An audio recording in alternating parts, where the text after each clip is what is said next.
What's up? Showtime here, NBA talk. Offseason 2015. This episode will be Miami Heat, of course. And this is probably one of the most interesting off seasons this year for the Miami Heat.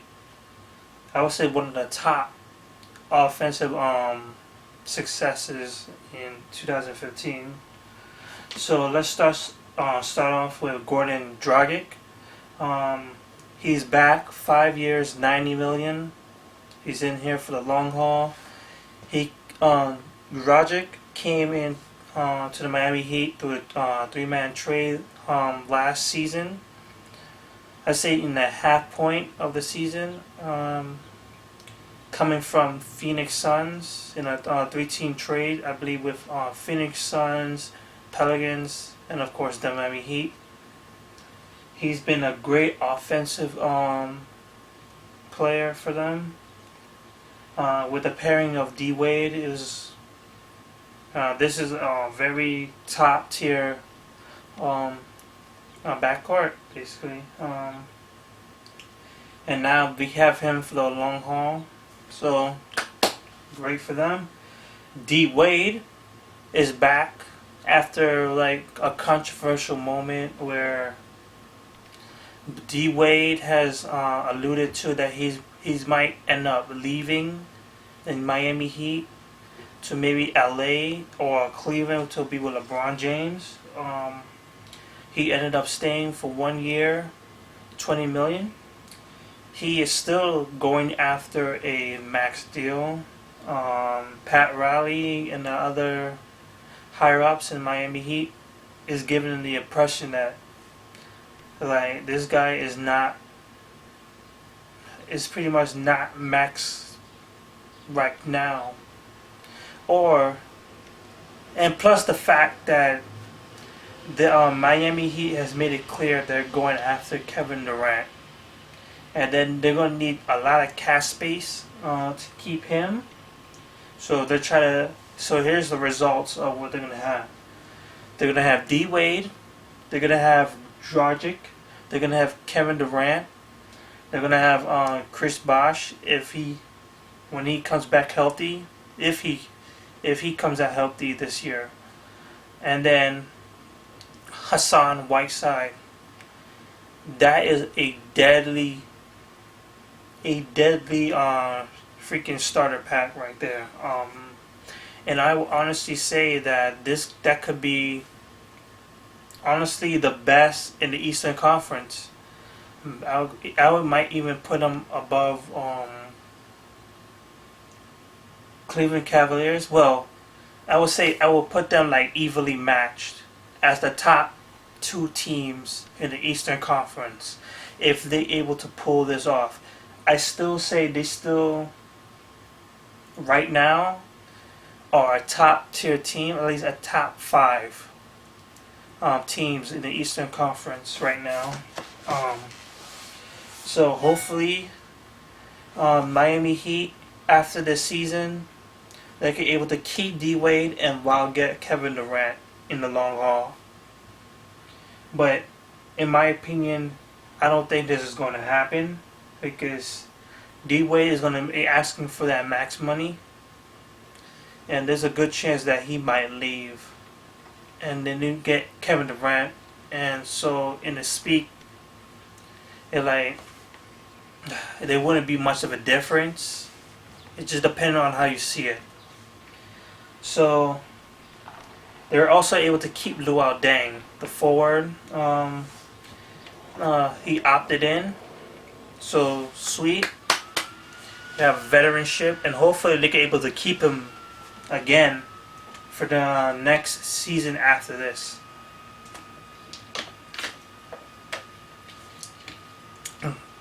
Let's now talk about other additions, surprising additions.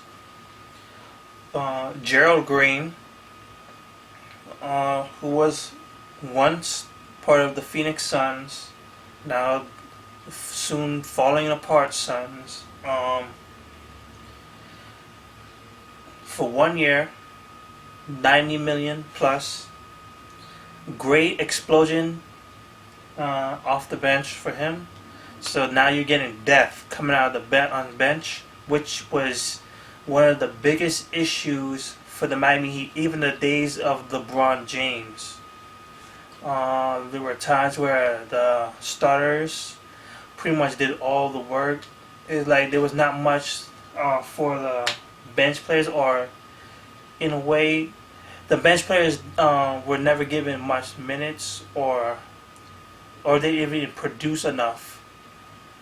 It could be coach problems, Spoelstra doing something I don't know, because they had Mike Miller at the time. They had quite a lot of people, veterans, Mike Miller, Ray Allen, all these guys at the time. Now they have Gerald Green and Amare Stoudemire. Amare Stoudemire, 1 year, the same amount as Gerald Green, $90 million plus. Stoudemire is trying to look for a comeback. This guy is trying to build his reputation back so he can get a longer deal. I'm hopeful that he could get a longer deal. I think he's going to be used a lot. Just in case one of the starters, either Chris Bosh or Hassan Whiteside, is down, he could take over, sweep. So pretty much I would say he's pretty much David West of the Miami Heat to the San Antonio Spurs. So hopefully, I'm very hopeful that he can get some line back, get back to who he was. Hopefully he can stay healthy. Let's go. And then last but not least, the draft. First round pick, 10th overall, Justise Winslow, one of the best to come out of the draft. This guy is a very explosionist player. He can play defense, very good defense.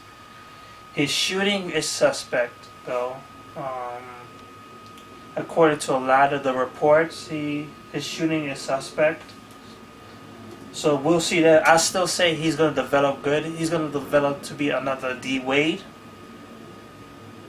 But not, I would say, in the passing, like a rebounding, passing overall. But in some aspect, I think he's going to end up being a lot of D Wade. So this is a good replacement for D Wade, just in case they don't keep D Wade for the long haul. He's learning under D Wade right now. So this guy's gonna have a huge future on his hands. And that's pretty much it. Miami ended up trading a lot of players. Shabazz Napier, the last year's draft pick, and Goran Dragic, the brother of Goran Dragic, traded to Boston. So they got rid of a couple of point guards. Now you have Mario Chalmers, I believe, is the last person there. And a lot of people, they have Ennis, they got Johnson. These guys are developing very well, and they played great last season. These guys, these up and coming superstars, and I think that's what Pat Riley's going with. Is like continuing to build. You have something going, and continue to build something great. And if they can add Kevin Durant next year and keep D Wade, they have a squad that can challenge any team in the NBA. Guarantee you. Cleveland will have his hands full. Definitely have his hands full. One of the biggest problems with this is health. That's really much the biggest thing I would say is going against them. Let's not forget Chris Bosh is coming off blood clots. He ended up leaving almost halfway through the season. Hopefully, we can get back him healthy because this guy was going on a complete tear in the playoffs. He was looking like he was on an MVP level. So if you can get him back healthy, that would be great and awesomely great, man. We also have Hassan Whiteside, who I have to mention is on his last year of his contract, so they're gonna need to pay him as well. So they're gonna be paying a lot of money. Might end up having to going over the luxury tax a lot to get Kevin Durant signed, re-sign Hassan Whiteside, re-sign D Wade, and I'll probably end up having to sign back Luol Deng back. I think they're not gonna just let him go. They're gonna try to get him back as well. So that's pretty much it for now. It's just pretty much injuries holding him back right now. D Wade, his knees injuries. He played better than the previous years. He's seen previous year before. He's looked like he's getting back to his old self again. But he could have been a lot more better.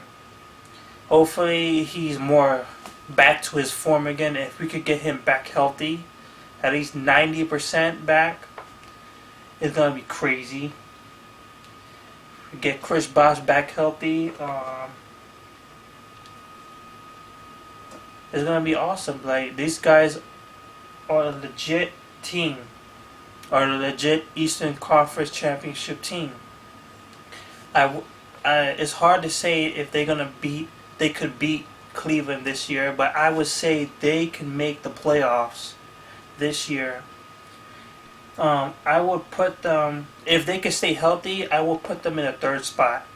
I will not put them over the Chicago Bulls, and I cannot put them over the Cleveland Cavaliers, but they could give them a handful.